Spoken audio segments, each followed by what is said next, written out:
This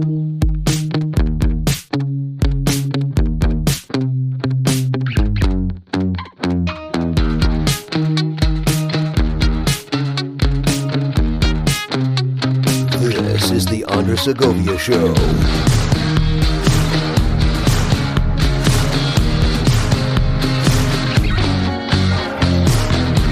Hey everyone, it's Andres. Welcome to another episode of the program. And in this one, it's been a while since I've done a, hands-on software walkthrough or / tutorial. I'm not doing a tutorial on this one, but I will explain to you some of the steps that I took to be able to achieve what you see on the left side of your screen here.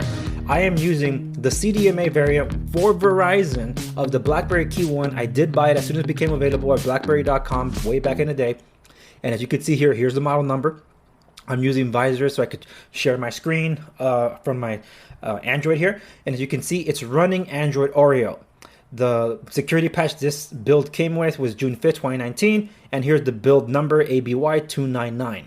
I'll tell you how I ended up doing this to get it to work, but your mileage may vary. Now, for those of you watching, whether you're watching on YouTube, Rumble, or Odyssey, I'm going to leave any links that I'm referring to in the description down below so you can learn more about this. But where you can get the build that I'm going to refer to is from the Crackberry forum thread that I'll be leaving on there. I'm not going to give you a walkthrough of how to do the autoloaders.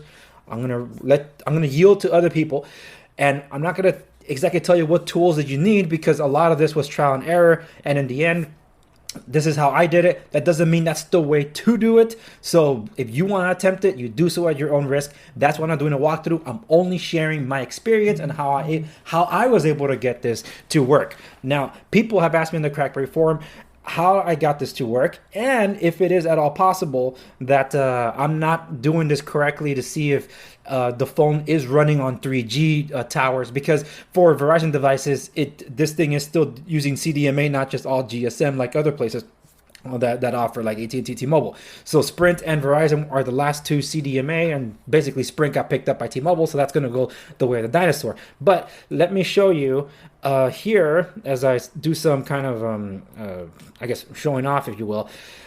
I'm pulling up the Verizon networks here. So this is running on Verizon. These are the network options that I get. It's global, LTE, and CDMA. My experience works the same. I can make and receive phone calls. I can send text messages and MMS just fine. And I also have no issues with data. And as you can see, I'm usually in the dead zone, but I have a pretty good connection, more or less, to Verizon's 4G LTE, 3 to 4 bars on average from where I am at work, which is pretty impressive. So I like that. Now, when it comes to data, to test if I'm able to just get phone calls and what's the other one? And SMS to work. The only options that I have to, and I Googled this too, so if you have any other way I can do this, please let me know. Drop it in the comment section down below, or even on the Crackberry forum that I linked to, because I am responding and I'm seeing the messages there. This is the only place I can find to come turn off cellular data. Okay, so I'm turning off cellular data, so now it's going to be connected just to basically like 1X or 3G. I can make and receive calls on this, and I can send and receive SMS. I cannot send or receive MMS, so that I have to assume that's being fed off through data. Now, let me just do a quick phone call test. Might as well. This is just a general number. I use this device on Google Voice only, so that's why it's telling me it can't reach the Google Voice servers. That's fine. I'm going to use the carrier number. Hi, you've reached the National Weather Service in Oxnard, California. For a recording of the current weather... All right, so there is that phone call. Let me get out of this and go back to this. Now I'm going to turn the cellular data back off. I'm back on because I have nothing else to really show in that respect. But SMS, like I said, works, but not MMS when you have data off. So like I said, if I'm doing this wrong, let me know just to test to see if this device is communicating directly to only the 3G service of Verizon. That's what some people want to know. I live in a heavily populated area, LA and greater Orange County areas, and that's where I work too. So it could be that I have some of the more advanced towers. That tends to be because 5G is also available here. Obviously, this one doesn't do it or use it, but it's okay. That's not the point. Let me go back to about phone. All right, so that's been my experience there. It is running Android Oreo. Just to show the Oreo, there it is. Let me go back out of this.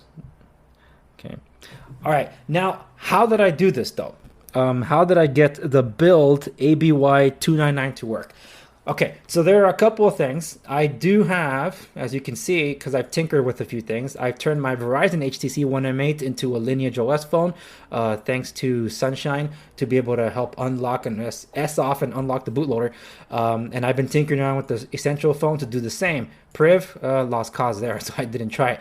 So here is my KEYONE build that I did use. This is the last official Verizon build number, supposedly. That's what I was able to find and research. I had it as a backup just in case I screwed things up. This was the Oreo update that I was going to try, the ABY299. And here is another variation of ABY299, which I'll get to in a little bit. I did go to BlackBerry.com and downloaded the BlackBerry USB drivers, but I didn't install them quite yet. I depended on the universal USB drivers for Android and the platform tools to be able to install what I needed to install.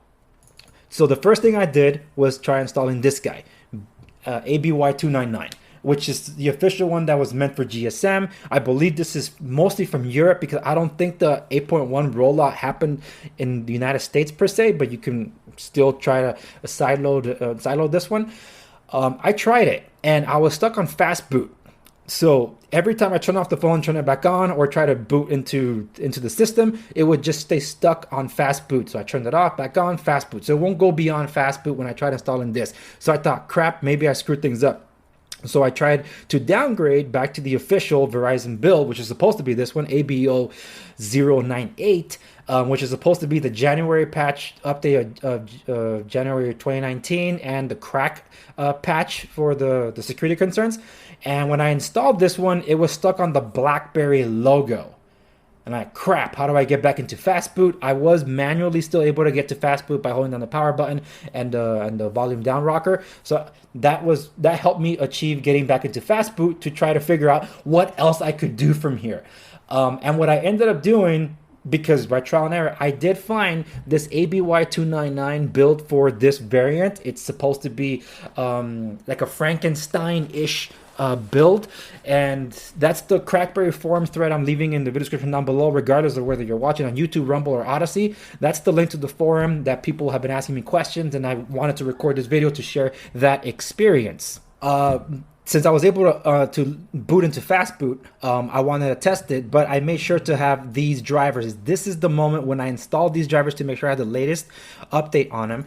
And then these are all autoloaders, by the way. And then I installed this autoloader, and lo and behold, I was able to get my device to work again. And that's literally how it all happened. I'm not a pro, I could say, at this. I'm not that much of a novice either, since I've hacked other phones before. But this is what I did to get this working on my Verizon variant. And like I said, this thing is, there it is. It says up here, Verizon. So I'm on the Verizon network. I wanted to show it. I wanted to prove it. And that's basically what I needed to say. So if you guys have any questions, either you leave it at the Crackberry forums or even in the comment section down below from wherever you're watching. I'll check it and get to it whenever I can. You want me to do some more tests for science? Let me know, and I'll try to do it while I still have an active SIM on this. And I guess that's how I should end it. I had an active SIM.